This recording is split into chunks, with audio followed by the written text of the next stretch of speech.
We are now just one day away from a moment that will capture the world's attention. NASA's Artemis II test flight is set to carry 4 astronauts around the moon.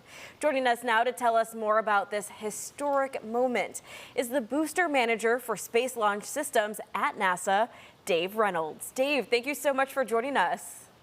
Hey, thanks a lot, Sarah. Appreciate that. Yeah, a lot of excitement with this. First off, Dave, what is Artemis II and where are these astronauts headed? Yeah, so Artemis II is an extremely historic mission. It is the first time that we have had humans headed back to the moon since 1972.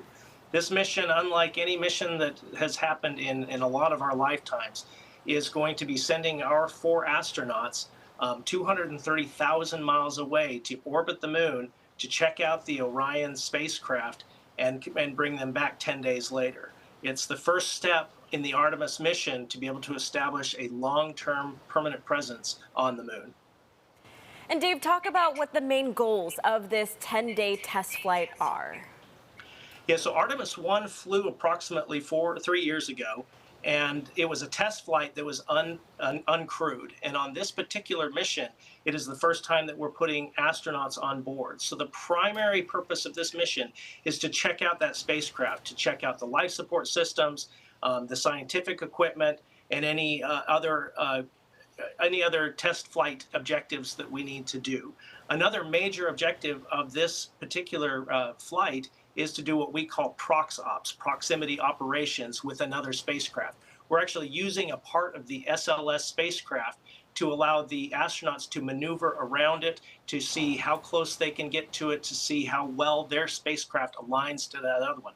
That's extremely important as we move forward because in future flights, we're going to be having landers that they will be docking up with, which will bring them to the moon, allow astronauts to land on the moon, and then come back to the Earth. So those particular operations that we're doing on this particular flight are extremely important to be able to help us understand how this spacecraft will operate with other spacecraft. And Dave, I want to talk about the crew members. We have Reed, Victor, Christina, and Jeremy. What has the training been like for them? Yeah, so unlike low Earth orbit missions that we've been doing for years and years and decades, this particular crew has a very, very different mission. As you can imagine, traveling from 100 to 300 miles from the Earth is a very, very different mission than 300 or 230,000 miles away from the Earth. So they really have to learn how to handle a lot of contingencies and problems because they won't have an opportunity to rapidly return back to the Earth.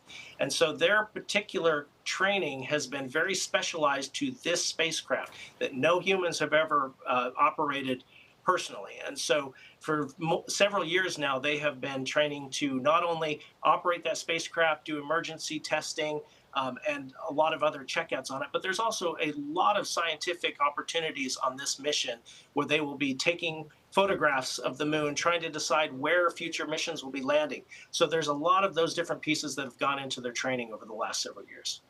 And I'm sure they are ready for tomorrow.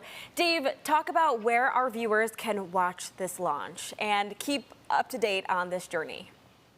Yeah, so going to the NASA website is always your first stop. On there, you'll be able to watch live coverage. Our countdown clock started yesterday and we'll be going through until launch. And so you'll be able to catch live coverage from the launch all the way down through splashdown when we bring our astronauts home.